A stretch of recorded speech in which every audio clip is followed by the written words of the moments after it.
우리 지난 시간까지 일곱째 인을 떼었더니 그 속에 일곱 나팔이 들어있더라.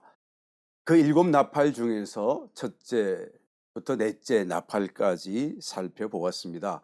그래서 일곱째 인은 이전에 여섯째 인까지의 그런 재앙보다도 훨씬 더 강한 재앙인 것을 볼 수가 있었는데, 첫째 나팔부터 넷째 나팔까지만 해도 이미 땅, 바다, 강과 물샘, 해, 달, 별들의 3분의 1이 침을 당하고 불타고 연기 가운데서 온 세상이 거의 초토화되다시피 한 그런 재앙이었던 것을 볼 수가 있습니다. 그러니까 이미 넷째 나팔까지 이제 진행이 되었다고 한다면 세상은 정말 살만한 모습이 아니다라고 말할 수밖에 없어요. 처처에 불이 거슬리고 지금도 타고 있고 연기 속에서 매캐한 냄새가 나고, 그리고 사람들의 그런 아우성 소리 속에서 정말 대혼란, 이미 대환란이라고도 우리가 말할 수가 있겠지요.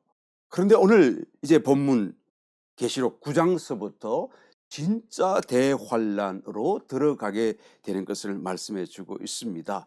이미 대환란 같은데 그러면 다시 여기 시작되는 진짜 대환란은 어떻길래 대환란이라고 말을 하는가?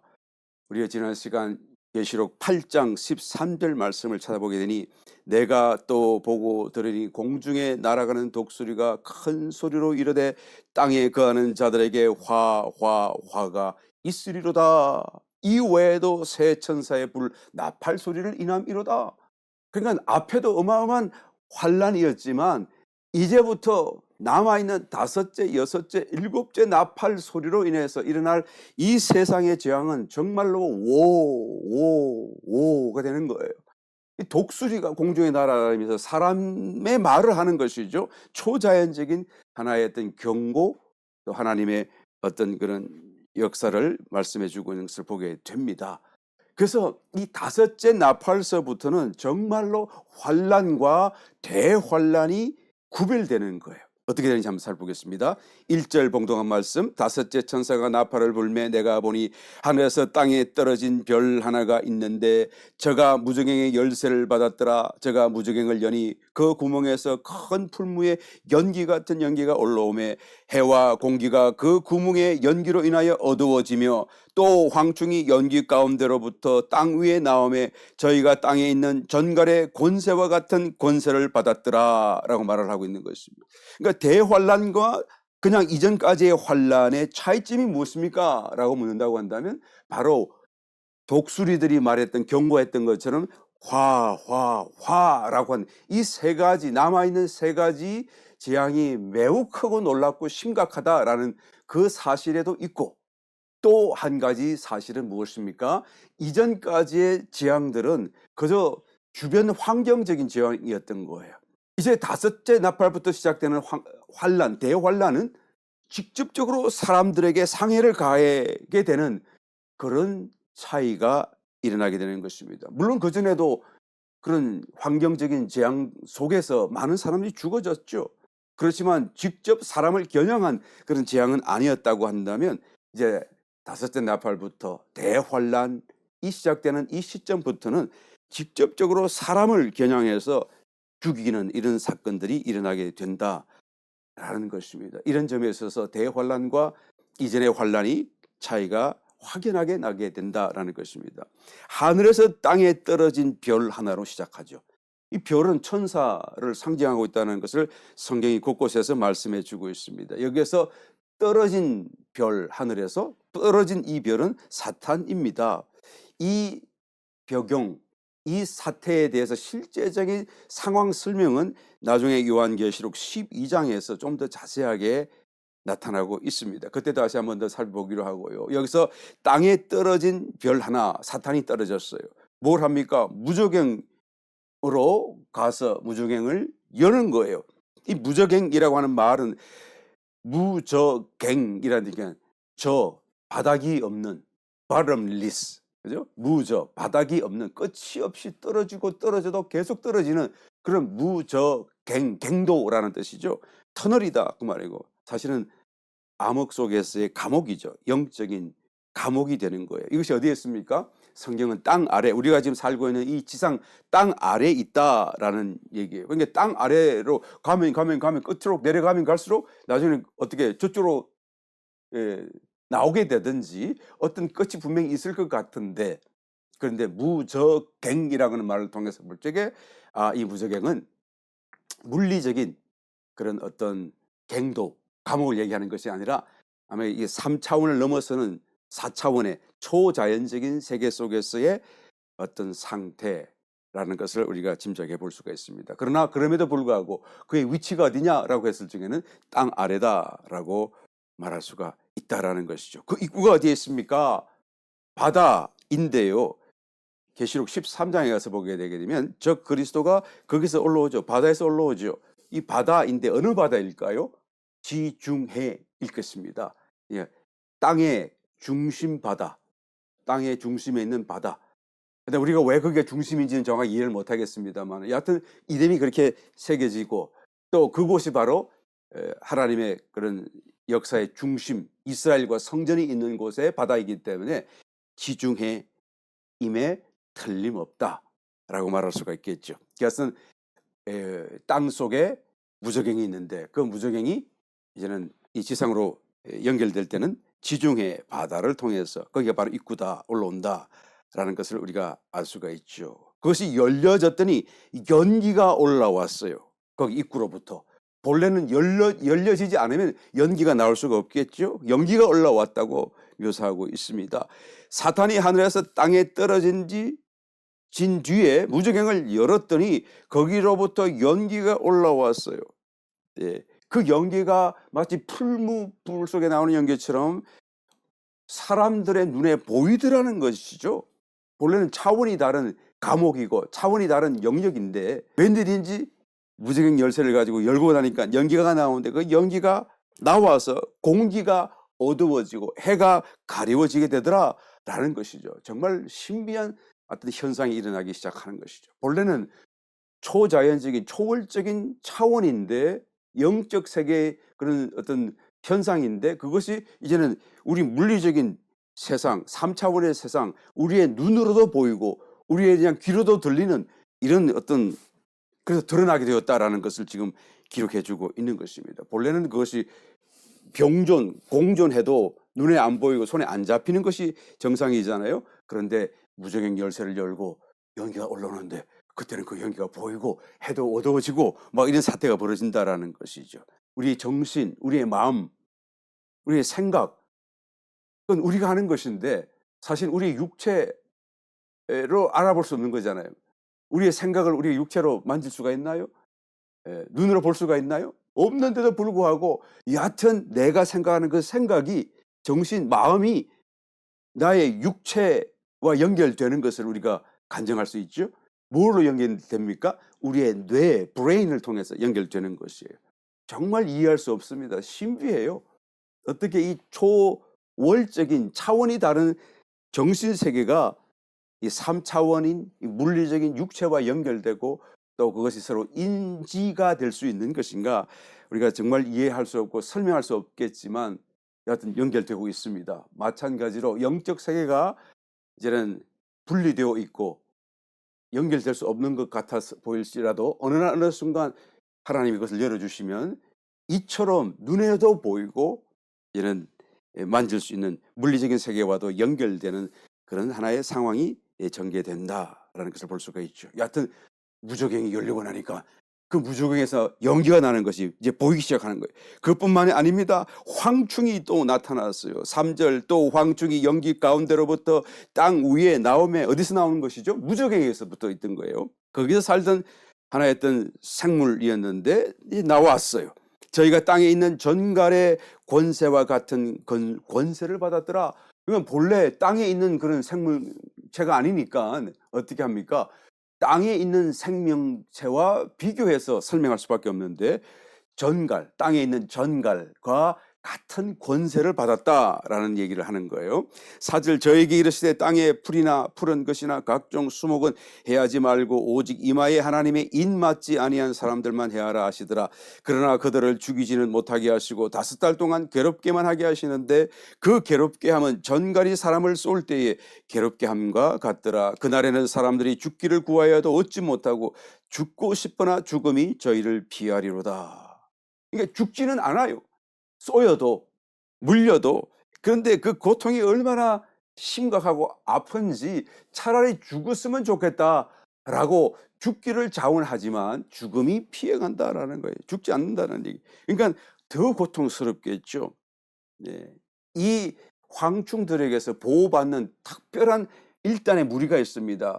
하나님의 말씀 그대로 하나님의 인을 이마에 받은 자들 외에는 절대로 보호를 받을 수가 없는 거예요. 그러니까 14만 4천 유대인 그리스도인들이겠죠. 이 사람들은 이제는 대환란 시기 속에서 얼마간의 어떤 시간적인 윈도우 안에서 그들이 꼭 해야 될 일이 있어요. 사명이 있습니다. 유대인 동족들, 하나님의 백성들인 혈통적인 유대인들을 위하여 그들에게 하나님을 전거하고 메시아이신 그리스도를 깨닫게 하는, 그래서 전도하고 사역하고 그들을 돕는 그런 어떤 특별한 사명을 가진 성도들이죠. 그러니까 그 일을 감당하도록 하기 위해서는 이런 고통 속에 있으면 일을 할 수가 없잖아요. 그러니까 하나님께서는 입 맞은 자에게는 절대 괴롭힐 수 없도록 딱 보호막을 쳐놓으신 거예요. 만약에 신약 성도인 저와 여러분들이 만약에 그날에 그 현장에 있다고 한다면, 그래서 이 황충에게 쏘이게 된다고 한다면 우리는 어떻게 될까요? 나는 궁금해서 한번 생각해 보는데, 여러분, 우리는 보호받지 못할 거라고 저는 분명히 믿습니다. 왜요? 하나님의 인, 이게 이름이 이마에 인이 분명히 맞아진 14만 4천 외에는 우리가 하나님의 인, 성령의 인을 우리의 내면 속에 갖고 있을지라도, 우리가 성령을 안에 모시고 산다고 할지라도 이 14만 4천 인과는 다른 거예요. 그래서 우리 신약 성도인 저와 여러분일지라도 이 현장 속에서 만약에 황충을 만나게 된다고 한다면 보호받지 못할 것이다. 하나님께서 보호하도록 어떤 대책을 세워놓지 않으신 거예요. 우리의 대책이 뭐라고요? 그날까지 땅에 머물리는 것이 아니고 그 전에 들림받는 것이 하나님의 계획이고 대책이다라는 것을 다시 한 번 더 말씀드릴 수밖에 없습니다.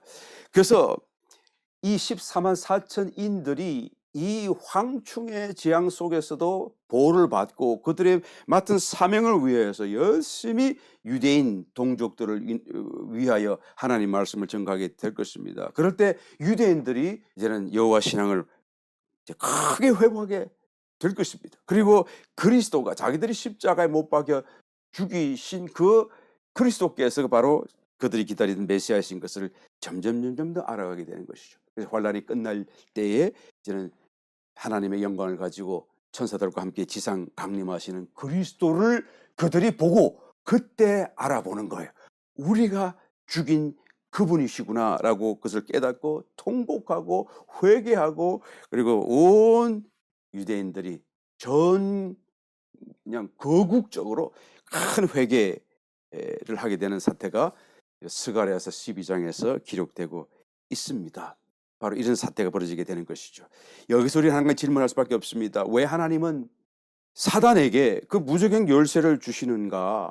사단도 심판받아야 될 대상이고 그 무저갱에 있는 모든 영들도 다 악한 영들이고 감옥이니까 죄수들인데, 그 죄수에게 마치 감옥 열쇠를 맡기는 것 다름없지 않습니까? 왜 하나님께서 사단에게 무저갱 열쇠를 주실까?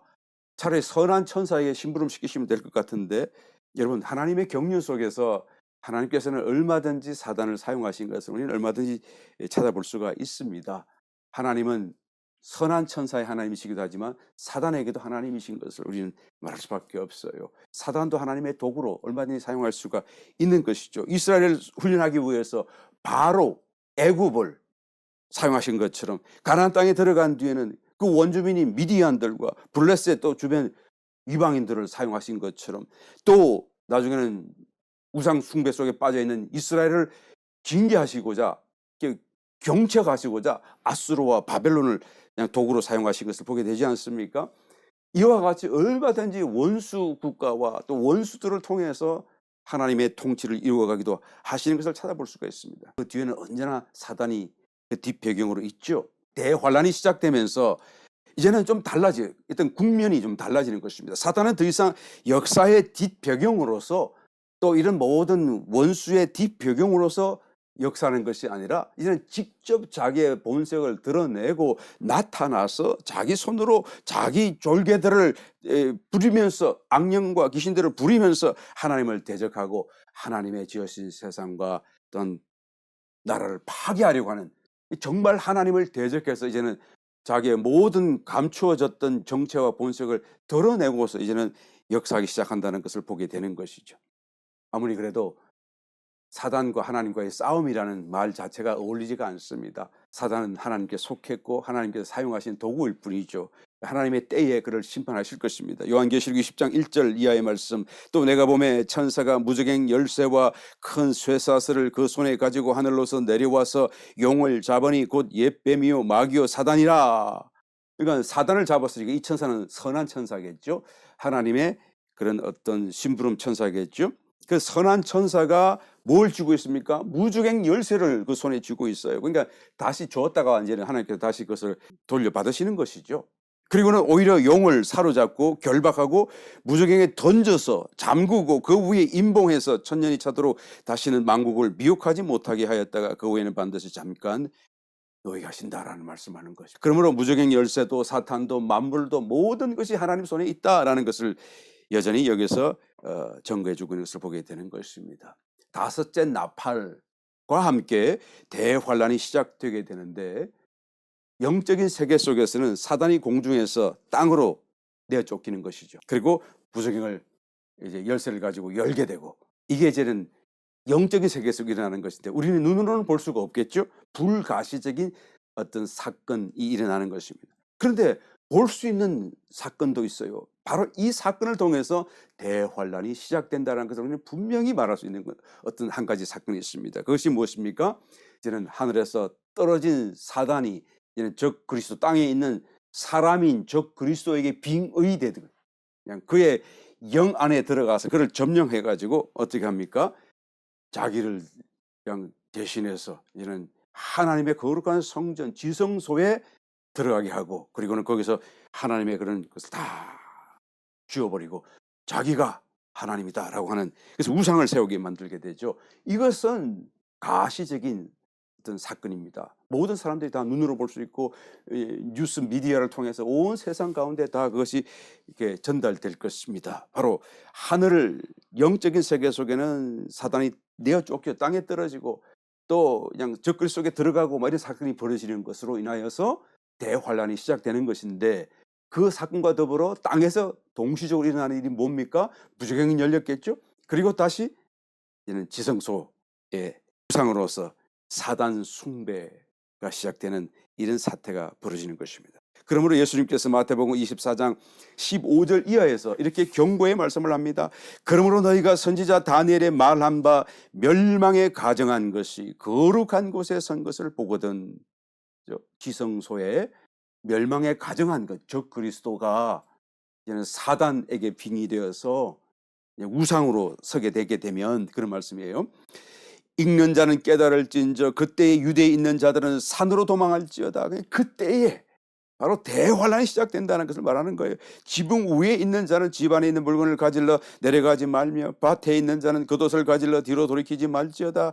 그날에는 아이 뵌 자들과 젖먹이는 자들에게 화가 있으리로다. 너희의 도망하는 일이 겨울에나 안식일에 되지 않도록 기도하라. 얼마나 급박한가라는 상황을 지금 말씀하고 있는 것입니다. 이는 그때에 큰 환란이 있겠음이라. 대환란이 시작되는 거예요. 창세로부터 지금까지 이런 환란이 없었고 후에도 없으리라. 그 날들을 감하지 아니할 것이며 모든 육체가 구원을 얻지 못할 것이나 그러나 택하신 자들을 위하여 그 날들을 감하시리라. 이런 것들을 생각할 때면 언제나 마음속에 정말 두렵고 무섭고 그 재앙들에 대해서 어떤 불안과 공포심이 더 앞설 수밖에 없지만, 또 다른 한편으로는 우리의 주님께서 우리가 볼 수 있는 영광으로 그 본 모습을 갖고 우리에게 오신다는 이 사건, 직접 우리가 만날 수 있게 된다라는 이 하나의 어떤 사실을 생각하게 됨으로써 얼마나 또 마음이 한편으로는 설레임과 소망이 되는지 말할 수가 없습니다. 그날이 점점점 가까워지고 있다라는 것이 저와 여러분에게도 또한 한편으로는 두려움이지만 또 한편으로는 큰 소망이 아닐 수 없다라는 거예요. 황충이 나타난다고 그랬는데 이 황충이라고 하는 단어가 원어로 찾아보니까 아크리스라는 단어예요. 그러니까 아크리스라고 하는 단어는 메뚜기라는 뜻이거든요. 정확하게 마태복음 3장 4장에도 나옵니다. 4절에도 나옵니다. 세례 요한이 약대 트롯을 입고 이제 허리에 가죽띠를 띠고 뭘 먹고 살았다고요? 음식은 메뚜기와 석청이었다 그러잖아요. 이때 메뚜기를 먹었다고 하는데 그 단어가 마찬가지 아크리스예요. 그러니까 황충이라고 하는 단어가 메뚜기라는 뜻이에요. 그런데 우리가 일반적으로 알고 있는 그 자연의 그 메뚜기라고만 볼 수가 없는 이유가 있습니다. 왜 그런가 하면 그 다음 9절, 7절 이하의 말씀을 살펴보게 되면 황충들의 모양은 전쟁을 위하여 예비한 말들 같고 그 머리에 검 같은 면류관 비슷한 것을 썼으며, 그러니까 일단은 모양이 외형이 말같이 생겼다 그 말이에요. 말. 타는 전장에 나가는 말과 같이 생겼다. 그리고 머리에 면류관 비슷한 것을 썼다라는 것이고 또 그 얼굴은 사람의 얼굴 같고, 그러니까 메뚜기가 완전히 다르죠. 또 여자의 머리털 같은 머리털이 있고 그 이는 사자의 이 같으며, 그러니까 메뚜기 같은 사이즈라고 한다면 이는 이가 뭐 사자의 이빨 같다고 그런 말을 붙일 수 있겠어요? 아니겠죠. 그러니까 분명히 메뚜기보다는 훨씬 더 큰 사이즈임에 틀림없습니다. 그런데 또 어떻습니까? 여전히 이름이 메뚜기라고 했으니까 우리가 알고 있는 일반적인 말 같은 그런 큰 사이즈는 또 아닐 것이다. 분명히 그보다 적을 것이다. 그러나 일반적인 메뚜기보다는 크지 않겠는가, 그런 생각을 할 수밖에 없습니다. 또 철흉갑 같은 흉갑이 있고 그 날개들의 소리는 병거와 많은 말들이 전장으로 달려 들어가는 소리 같으며 또 전갈과 같은 꼬리와 쏘는 살이 있어 그 꼬리에는 5달 동안 사람들을 해하는 권세가 있더라. 이 살에 딱 맞으면 5달 동안 아주 지독한 고통 속에 빠지는 거예요. 그런 뜻입니다. 이 귀한 모습이 아닐 수 없어요. 이 황충의 모습이 묘사되어 있는 이 황충의 모습은 귀합니다. 세상에 이런 존재가 없죠. 실제로 이 황충은 어디서 나왔다고요?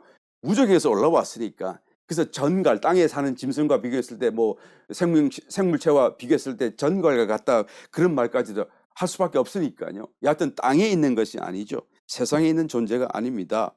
무적행에 올라왔으니 우리가 뭔가 보지 못했던 새로운 하나의 생명체다라는 것을 알 수가 있습니다. 출애굽 당시에 8번째 재앙을 하나님께서 내리실 때 메뚜기 재앙을 내려주셨어요. 이 메뚜기를 통하여서 이런 크기 막바지 출애굽할 수 있도록 하나님께서는 아주 심각한 재앙으로 이 애굽 나라를 치시는데 그때 메뚜기를 보내셨던 거예요. 이 메뚜기 재앙이 여러분 하나님의 심판 그런 어떤 프로세싱 가운데 매우 마지막 부분, 거의 마지막 부분에 이르는 아주 심각한 재앙인 것을 거기서 우리가 짐작해 볼 수가 있는데, 황충이 바로 이 메뚜기 재앙의 그런 어떤 예표로서 하나의 전조적인 현상으로서 이미 거기서 보여주신 것 아닌가 우리가 짐작해 볼 수가 있습니다. 하여튼 거의 마지막 부분에 이르렀다. 이제 하나님의 재앙, 하나님의 심판이 그런 의미를 여기서 알 수 있고 굉장히 심각하다라는 것을 우리가 짐작해 볼 수 있죠. 그리고 그것들에게는 임금이 있습니다. 그 임금이 누구입니까? 적그리스도입니다. 이 적그리스도는 무적에게서 올라옵니다. 그런데 사람들을 해할 수가 있고 초목도 마음대로 해할 수가 있지만 권세가 있지요. 그런데 하나님께서는 이미 그것을 막으셨어요. 인맞지 아니한 사람 외에는 아무도 공격해서는 안 된다. 아무것도 하지 말라. 그러니까 인맞지 아니한 사람만 공격 대상이 된다라는 그런 의미죠. 11절 저에게 임금이 있으니 무저갱의 사자라. 무저갱에서 보냄을 받은 자라는 뜻이에요. 그러니까 무저갱의 대표 뭐 이런 의미가 되는 거예요. 무저갱의 사자라. 그러니까 적그리스도죠. 사탄이 아닙니다, 여러분. 사탄은 하늘로서 떨어지고 적그리스도는 무저갱에서 올라 나오니까 오니까요. 무저갱이 사자라 그러면은 적그리스도를 말하는 것입니다. 히브리어로 이름은 아바돈이요. 아바돈 파괴라는 뜻이에요. 파괴의 장소, 멸망 그런 뜻이 명사죠. 헬라어로 신약 성경 말로는 아볼루온이더라. 그러니까 아볼루온이라고 하는 말은 파괴의 자, destroyer. 아주 그냥 이름이 그냥 파괴하는 존재라는 뜻이에요. 그러니까 이 적그리스도와 만나거나 접촉하기만 하면 뭐가 일어난다고요? 파괴가 일어난다 그 말이죠. 내가 온 것은 양으로 생명을 얻게 하고 더 풍성히 얻게 하려 하심이지만 그러나 원수가 오는 것은 도적이 오는 것은 도적질하고 죽이고 멸망시키는 것밖에 없다. 주님이 하신 말씀을 우리는 기억하게 될 것입니다. 그러니까 이 어마어마한 황충들을 거느리고 적그리스도가 임금으로서 세상을 장악하지 않겠어요? 그러니까 그의 마음에 들지 않고 저항하고 반대하는 어떤 존재이든 간에 그냥 황충을 물어버리게 하면은 뭐 누가 견디겠어요? 누가 항복하지 않을 자가 있겠습니까? 그래서 어마어마한 재앙, 두려움, 공포. 그래서 적그리스도가 이 일로 인하여서 완전히 세상을 장악하는 접수해버리는 사태가 벌어지게 될 것입니다. 그 다음 이제 여섯째 나팔이 부러지게 되죠. 그럴 때가 되면 12절 첫째 화는 지나갔으나 보라 아직도 이후에 화 둘이 이르리로다. 여섯째 천사가 나팔을 불매 내가 들으니 하나님 앞 검단 네 뿔에서 한 음성이 나서 나팔 가진 여섯째 천사에게 말하기를 큰 강 유브라데에 결박한 네 천사를 놓아주라 하며 네 천사가 놓였으니 그들은 그 년월 일시에 이르러 사람 3분의 1을 죽이기로 예비한 자들이더라. 하나님 앞 검단, 금향단이라는 뜻이잖아요. 그러니까 번제단이 아니 단 그러면 제단인데 하나님의 보좌 앞에서 단 우리 두 가지가 있겠죠. 한 가지는 바깥에 있는 번제를 드리는 번제단이 있겠고 또 한 가지는 하나님의 보좌 가까이에 있는 향단, 향을 피워 올려드리는 금으로 만든 금향단이 있겠죠. 번제단은 구리로 만들었고요. 그런데 여기서 단 그러면 무엇입니까? 금향단입니다. 하나님 앞에 있는 금으로 만든 제단이라고 기록하고 있기 때문에 그런 것이죠. 모세를 통해서 계시해 주시던 지상에 있었던 성막 성전이 그냥 막 만들어진 게 아니다라는 걸 여기서 우리가 확인해 볼 수가 있겠죠. 하늘에 이미 성전이 있는 거예요. 하늘에 이미 하나님께서 보좌로 계시고 그런 성전이 있는 것을 얘는 상징적으로 이 지상에서 만들도록 명령하신 것이 모세를 통하여 짓게 하신 성막 성전입니다. 그런데 그 성막 성전에는 번제단이 있잖아요. 그렇지만 하늘나라에는 번제단이 더 이상 없습니다. 있을 수도 없어요. 왜? 번제단은 죄와 관련되어져 있기 때문에. 하늘에는 하나님 보좌 있는 그곳에는 죄가 없잖아요. 있을 수도 없고요. 그러니까 번제단은 있을 수 없고 죄가 있기 때문에 지상에 있는 성막 성전은 번제단을 짓도록 하나님께서는 명령하셨던 것을 보게 되죠. 성소도 마찬가지입니다. 성소도 사실 하늘나라에는 성소와 지성소의 구별이 없어요. 성소에 있는 그런 모든 상징적인 것들이 실제로 있는 거예요. 영으로서 7 등불 하나님의 성령이 그냥 있는 계신 거예요. 그러니까 성전과 지성소의 구별이 없어요. 그런데 지상에서는 사람들의 죄가 아직도 처리되지 않았기 때문에 이 문제 때문에 성소와 지성소를 휘장으로 막고 가리는 것이죠. 그러나 하나님의 본래적인 뜻과 또한 상태는 그것이 없는 거둬진 성소와 지성소가 하나인 그런 상태가 바로 하늘나라인 것입니다. 그래서 이 향단이라고 하는 것은 바로 금향단을 얘기하는 것이죠. 그 향단이 히브리서 9장에 가서 보게 되면 뭐 지성소 안에 있다고 막 묘사가 되어 있어요. 그러니까 얼른 이해가 안 되는데 사실은 이것을 우리가 이해한다고 한다면 히브리서 9장에 나와 있는 그 금향단의 위치가 얼마든지 우리가 이해할 수 있게 될 것입니다. 여기서 결박한 네 천사라고 말하죠. 결박되었다는 사실에서 이들 천사들이 선한 천사가 결코 아니다라는 것을 우리가 추측해 볼 수가 있죠. 악한 천사이다. 어떤 천사들입니까? 사람 3분의 1을 죽이기로 예비된 자들이다. 그 연, 월, 일, 시에 이르러 그러니까 하나님이 정해두신 특별한 어떤 해, 월, 날, 시간이 있는 거예요. 그래 그 해, 그 달, 그 일, 그 시간이 되게 되면 이 엿새 나팔에 나타나는 이 천사들이, 결박한 네 천사들이 얘는 활동을 하게 되게 되고, 그 활동의 결과로 이 지상에는 어마어마한 어떤 살육이 일어나게 되는 것을 보게 되는 것입니다. 급살상이라고 말할 수 있겠죠. 아주 짧은 시간 기간 동안에 뭐 어마어마한 그냥 급한 그런 살처분, 우리가 가축이 뭔 전염병에 걸리게 되면 대량적으로 그냥 살처분하잖아요. 몇 천만 마리, 몇 백만 마리, 몇 십만 마리 살처분하는 것을 우리가 뉴스를 통해서 보게 되는데, 마치 그것이 연상되게 되어지는 거예요. 이 지상에 있는 사람들, 인류의 3분의 1이 죽임을 당한다라고 말을 하고 있어요. 그날 그 시가 되게 되면. 그러니까 얼마나 그냥 급하고 강력한 그런 어떤 재앙이 될지 우리가 짐작을 다 할 수가 없을 정도입니다. 어떤 것으로 합니까? 16절 이하의 말씀, 마병대가 동원됩니다. 그 수는 2만 만이니 내가 그들의 수를 들었노라. 자기가 센 것이 아니고 그 숫자를 들은 거예요. 2만 만이다 라는 얘기를 들은 거예요. 그러니까 정확한 숫자가 된다는 뜻이겠죠. 2만 만이니까 2억이라는 숫자가 되지 않아요. 2억의 군대. 이같이 이상한 가운데 그 말들과 그 탄자들을 보니 불빛과 자줏빛과 유황빛 흉갑이 있고, 또 말들의 머리는 사자 머리 같고 그 입에서는 불과 연기와 유황이 나오더라. 조금 전에 우리 닷새 나팔에 나왔던 황충들과 또 다른 모습이에요. 아예 그냥 말들의 모습이고, 전장에 동원되는 그런 말들이고, 마차의 말들 같은 모습이고, 그런데 그 모습이 일반적인 말이 아니라 사자 머리 같고, 입에서는 불도 나오고 연기도 나오고 유황도 나오고 흉갑도 있고, 그 외에 탄자가 있는데 탄자도 아주 기분 나쁜 그런 느낌을 주는 불빛, 자줏빛, 유황빛 그런 흉갑을 가슴에 이렇게 붙이고 말을 타고 있더라라는 것을 지금 얘기해 주고 있죠.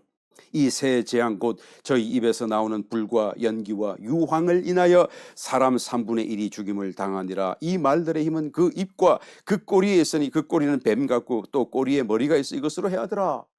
그러니까 사람 3분의 1이 어떻게 죽는다고요? 사람들, 그 말을 탄 자들에 의해서 죽는 게 아니고 그 말들에 의해서 죽는 거예요. 그 말의 입에서 나오는 불, 연기, 유황으로 인해서 사람들 3분의 1이 죽게 된다라는 것이죠. 여러분, 2억의 군대입니다.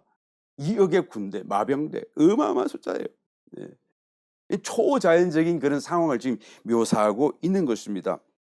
말들의 입에서 불, 연기, 유황이 나오는데 그 색깔이 불빛이고 자줏빛이고 유황빛. 자줏빛은 여러분 퍼플 색깔이 아니에요. 여러분 오해해서는 안 됩니다. 그 퍼플은 아름다운 색깔이지만 여기서 말하는 자줏빛의 그 원래적인 색깔은 닥 블루예요. 닥 블루. 그러니까 퍼플이 아니라, 이게 아주 기분 나쁜 색깔이죠. 불빛, 자줏빛, 유황빛. 예. 이건 전부 다 음부와 관련된 색감, 무적행 또는 지옥에서 볼 수 있는 그런 색, 소돔 심판 때 우리가 볼 수 있었던 색깔, 또 영원한 불못의 색이다라고 말할 수가 있습니다. 요한계시록 20장 10절에 또 저희를 미혹하는 마귀가 불과 유황 못에 던지우니, 그러니까 둘째 못, 영원한 죽음의 못인 불못의 색깔은 불색깔, 불빛과 유황빛으로 가득 채워져 있다는 것을 볼 수가 있죠. 그러니까 여기에 등장하는 이 마병대들은, 그러니까 영적 세계 속에서 마귀 군대다라고 말할 수밖에 없어요. 그러니까 초자연적인 군대이다라고 말할 수밖에 없습니다. 성경에서 이런 예를 여러분 말해주지 않습니까? 열왕기 하편 6장에 가서 보게 되게 되면 아람 군대가 엘리사 선지자를 잡아가기 위해서 그가 머물고 있는 도단 성읍을 밤사이에 몰래 내려와 가지고 삥 둘러서 포위를 해버립니다. 그리고는 그 속에 있는 엘리사 선지자를 잡아가려고요. 근데 아침에 엘리사 선지자의 그 종 게하시가 딱 눈을 뜨고 일어나서 보니까 자기가 살고 있는 지금 이 상이 그냥 온통 적군으로 창칼로 막 그냥 다 둘러싸여 있는 걸 보고 깜짝 놀라고 그냥 다리 힘이 풀리면서 죽게 생겼다라고 고백하니까 엘리사 선지자가 뭐라 그럽니까? 아니다. 우리와 함께한 자가 그들과 함께한 자보다 더 많다. 그리고는 하나님께 기도해서 그의 눈을 열어놓았더니 그가 눈으로 이상 중에 보는데 뭐라고 봅니까? 그냥 자기 엘리사를 빙 둘러싸가지고 불맛과 말과 불병거가 그냥 산에 가득한 것을 보게 된 거예요. 그러니까 훨씬 더 엘리사 선지자와 자기를 둘러싸서 역사하실 하나님의 군대가 더 크고 강력하다는 것을 보게 된 것이잖아요. 이 불말과 불병거가 무엇입니까? 영적 세계에서 하나님의 군대인 것을 말씀해 주고 있어요. 우리 눈으로는 볼 수 없지만 눈으로는 땅에 있는 그런 어떤 군대와 총칼, 창칼을 볼 수밖에 없겠지만 그러나 그 보이지 아니하는 영적 세계 속에도 마찬가지로 그와 같이 하나님의 군대가 있고 마귀의 군대도 있다라는 것을 말씀해 주고 있습니다. 여하튼 이 군대들은 무적행에서 올라온 거잖아요. 그러니까 영적 세계에 악한 존재들임에 틀림없다. 이걸 굳이 자꾸 그냥 현상과 현실 세계에 끌어당겨가지고 갖다 붙이려고 우리가 할 필요가 전혀 없습니다. 맞지도 않고요. 그래서 어떤 사람들은 이것이 그냥 2억 군대니까 이 세상에 가장 인구가 많은 나라 중공을 생각하면서 아마 그 중공군 내가 아니겠는가? 그래서 요한계시록 16장에 가서 보니까 거기서 6번째 대접을 쏟아붓는데 대접 심판은 7번째 마지막 나팔 속에 다 들어있죠. 7번째 나팔을 불었더니 그 속에 7 대접이 들어있어요. 그 7 대접 심판 속에 6번째 대접을 쏟아부었는데 유브라데강이 마르고 동방에서부터 올라오는 왕들에 대한 묘사가 나옵니다. 그럴 때 이 동방에서 오는 군대, 그러니까 중공군이겠구나. 그 중공군이면 뭐 이학중도 안 될까? 이렇게 막연히 생각하는 거예요. 그렇지 않아요. 여러분 중공군이 뭐 아무리 많아도 여러분 군대가 뭐 억 단위로 갈 수가 없습니다. 지금 현역 군사들이 고작 200만 밖에 되지 않아요. 막 예비역들 다 끌어모아도 300만 밖에 되지 않습니다. 숫자가요. 여러분 그러면 중공군과 인도군까지 다 합치면 되겠구나. 여러분 인도도 사람은 많지만 현역 군사는 150만 밖에 되지 않아요. 막 가역 동원시킬 수 있는 사람을 다 끌어모으면 예비역까지 최대 500만 밖에 되지 않습니다. 그러니까 1천만이 안 돼요. 오히려 차라리 뭐 현역 군대라고 치면 북한이 제일 많아요. 지금 전 세계에서. 북한이 130만이고 그리고 뭐 예비역까지 다 끌어모으면 700만까지 개수를 할 수가 있죠. 그 다음에는 남한이에요. 우리나라예요. 현역 군인은 한 50만 밖에 되지 않지만 그냥 예비역 뭐 이렇게 모든 사람 다 끌어모으면 우리도 한 700만까지 모을 수가 있거든요. 그러니까 북한 남한이 전 세계에서 가장 사실 어떤 면에서는 군사 동원력이 가장 강력한 나라입니다. 그러니까 뭐 중공군을 끌어모으고 인도군을 끌어모으고 그런다고 해서 이게 되는 게 아니에요. 2억이라고 하는 숫자가 어마어마한 숫자입니다. 사실은 이것이 움직인다는 것 자체가 불가능해요. 가는 도중에 그들이 먹고 막 자고 뭐 어떤 최소한의 어떤 사회적인 생활이 이루어져야 되는데 그 자체가 불가능한 것이죠. 그러니까 이 마병대 2만만 2억이라고 하는 이 군대를 세상의 어떤 실제적인 군대와 연결해서 억지로 짜 맞추려고 해서는 절대로 안 됩니다. 이거는 병참학적으로 군사적으로도 불가능한 사건이고 사회적으로도 그 생활 자체가 불가능한 사태예요. 요한계시록 16장 한번 읽어볼까요? 12절 또 6째가 그 대접을 큰 강 유브라데에 쏟음에 강물이 말라서 동방에서 오는 왕들의 길이 예비되더라. 중공군, 인도군 그런 게 아니다라는 것을 여러분 꼭 아시길 바랍니다. 또 내가 보매 개구리 같은 새 더러운 영이 용의 입과 짐승의 입과 거짓 선지자들의 입에서 나오니 저희는 귀신의 영이라 이적을 행하여 온 천하 임금들에게 가서 하나님 곧 전능하신 이의 큰 날의 전쟁을 위하여 그들을 모으더라. 그러니까 요한계시록 16장에서 6번째 대접으로서 유브라데 강이 마르고 동방에서 건너오는 그런 동방 군대들은 지금 여기서 말하는 2만만이 절대 아니다 그 말이에요. 그때는 중공군이 될 수 있겠고 그때는 인도군도 될 수가 있겠죠. 이 사람들은 지금 오늘 본문 말씀 6째 나팔로서 땅 3분의 1의 사람을 죽이려고 예비된 그런 존재들로서 오는 것이 절대 아니다. 이 사람들은 왜 온다고요? 큰 날에 하나님이 정하신 하나님의 큰 날에 전쟁을 위해서 그들이 오는 거예요. 이 전쟁이 아마겟돈 전쟁이죠. 그러니까 요한계시록 16장에 있는 그런 유브라데 강을 건너서 오는 동방 군대들은 지금 여기서 말하는 여섯째 나팔 속에 있는 2억의 그런 마병대하고는 전혀 상관이 없다, 아니다라는 것을 분명히 우리가 말할 수 있습니다. 네. 그리고 우리가 지난 시간 7장에서 봤듯이 땅 네 모서리에서 바람을 붙잡고 서 있는 그런 또 네 천사가 있었죠. 그 천사와도 무관한 것이다. 그러니까 거기는 거기, 여기는 여기, 저기는 저기, 그건 다 분리해서 꼭 이해를 해주시면 되겠습니다. 연관시켜서는 안 됩니다. 그러니까 여기서 말하는 이 역의 마병대는 영적인 마귀 군대로서 여섯째 나팔의 재앙인 것이죠. 그래서 그냥 순식간에 이 세상에 있는 3분의 1의 사람을 학살시키는 초자연적인 재앙입니다. 출애굽 당시의 10번째 재앙으로서 애굽에 있는 장자들이 다 죽임을 당했지 않습니까? 그 장자의 죽음은 어떻게 일어났나요? 순식간에 일어났습니다. 그리고 순식간에 또한 종료되어졌어요. 그 죽음이 어떻게 일어났죠? 하나님께서 친히 손을 들어 치신 거예요. 영적인 그런 어떤 군대를 동원해서 치신 거예요. 이 지상에 있는 군대를 동원하신 게 아니다라는 것을 성경이 말씀해 주지 않습니까? 그래서 그냥 순식간에 거의 일어나고 다 또 순식간에 종료가 되었죠. 이스라엘 백성들은 어떻게 구원을 받았습니까? 유월절을 지켰어요. 하나님의 약속 말씀을 따라서 어린 양의 피를 문설주와 임방에 다 바르고 그 집안에 머물러 있었더니 그 피를 보는 것마다 다 건너 유월했다, 패스오버했다. 그래서 그 집에는 사망이 이르지 않았다라는 것을 성경이 말씀해 주지 않습니까? 그런데 그날 밤에 자고 일어났더니 막 사람들이 그냥 다 장자가 죽었다는 걸 발견하고 애굽의 나라들이 막 대성통곡을 하기 시작하는 거예요.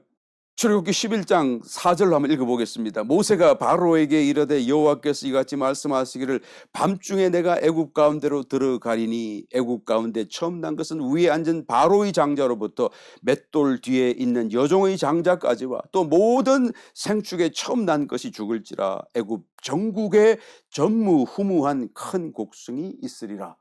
그러니까 자고 일어났더니 죽어 있는 거예요. 마치 히로시마의 원자폭탄이 팡 터졌을 때 그냥 이게 뭐지?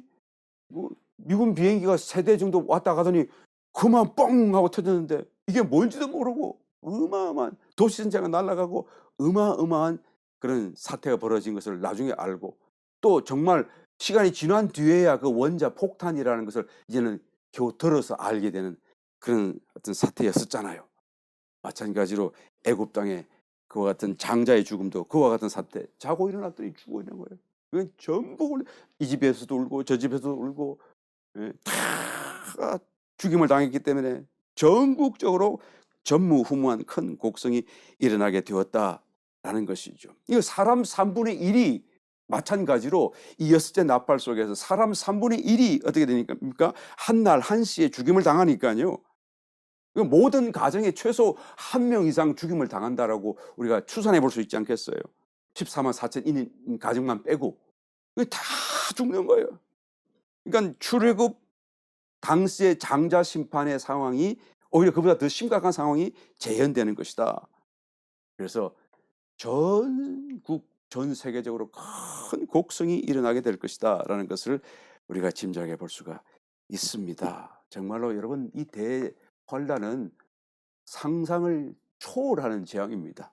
우리의 생각과 우리의 그런 개념 속에서 이해하려고 할지라도 본 적이 없는, 이제까지 본 적이 없는 그런 환란들이에요.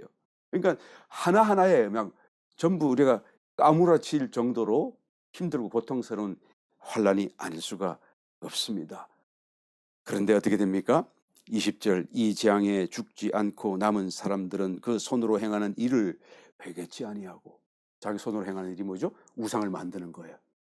내가 나의 우상을 만드는, 내가 하나님 외에 다른 것을 하나님보다 더 사랑하는 것을 만들고 그런 걸 얘기하는 것이죠.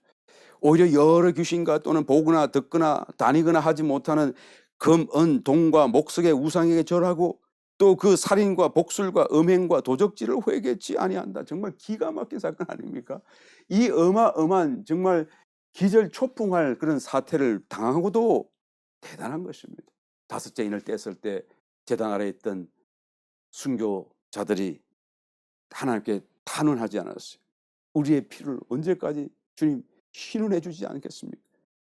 원수 안 갚아 주려고 하십니까? 라고 탄원했던 것이 그때로서는 정말 뭐 뜻인가 왜 그러는가 몰랐을지 모르겠지만 여기까지 와서 보니까 그들의 이 탄원하는 그 소리가 얼마나 당연하고 마땅한가 합당한가라는 것을 볼 수가 있는 것입니다. 그럼에도 불구하고 하나님은 사랑, 인내, 긍휼, 정말 하나님의 사랑과 인내와 긍휼하신다는 것은 우리가 생각하는 차원이 아닌 것, 다른 것이다라고 말할 수밖에 없어요. 이런 상황 속에서도 기다려 주시는 거예요. 이런 사람들에게도 하나님께서 여전히 기회를 주시는 것입니다. 이 말씀이 여러분 여기에 기록되어 있는 이유가 뭘까요? 왜 이 재앙에 죽지 않고 살아남은 사람들이 회개하지 않더라. 이 말을 왜 여기다 기록했을까요? 하나님의 마음으로는 회개하기를 내가 바란다 그 말이죠. 내가 회개할 줄 내가 기다린다. 믿고 기다린다. 그런 말씀 아니겠습니까? 이 사람들이 어떤 사람들인가요? 이 귀신에게 우상에게 절할 뿐만 아니라 살인도 하고 복수를 행하고, 이 복수라고 하는 단어는요 파르마콘이라고 하는 단어인데 이 말은 약물을 쓰는 거예요. 오늘날 말하면 약제사, 조제사, 약물 제조한다는 뜻이 담겨 있는 단어예요. 그러니까 약물을 써서 드락한다는 뜻이죠. 예, 드락, 마법을 그런 행위, 파르마콘, 복수를 행한다는 것입니다. 그러니까 마약 중독을 얘기하는 거예요. 마약 중독으로 마약을 사용해서 어떤 우상 숭배하고 복수를 하는 그런 행위를 얘기하는 것이죠. 마약이 이때는 남용이 될 것임을 벌써 여기서 우리가 알 수가 있는데요. 음행하죠, 도둑질하죠. 이런 모든 것을 다 회개하지 않아요. 이런 종류의 사람들이라는 거예요. 이것을 하나님이 너무나 잘 알고 계심에도 불구하고, 그럼에도 불구하고 혹시 회개하지 않을까 기다리신다는 거예요. 여러분, 하나님의 마음을 우리가 이해할 수 있겠습니까? 상한 갈대를 꺾지 아니하시고 꺼져가는 심지를 끄지 아니하신다는, 끝까지 기다리신다는 거예요. 여러분, 하나님이 기다리시는 거예요. 저와 여러분을 기다려 주시는 거예요. 이 사람들도 기다려 주시는데 저와 여러분들이 아무리 미저러블한 상황이 있다고 할지라도, 아무리 실패 속에 산다고 할지라도 다시 우리가 마음을 작정하고 돌아서기만 하면 하나님이 여전히 기다리고 계시다는 것을 말씀해 주는 줄 믿습니다. 여러분, 우리에게는 기회가 있어요. 아직도 우리에게는 찬스가 남아 있습니다. 우리가 얼마든지 이때를 피할 수가 있다는 것을 성경은 말씀해 주고 있습니다. 저와 여러분 다시 한 번 더 이 어마어마한 재앙 앞에서 우리가 하늘나라에 올라가서 하나님과 함께 이 세상을 바라볼 수 있는 그런 이기는 자들이 되시기를 예수님으로 다시 한번 축원합니다.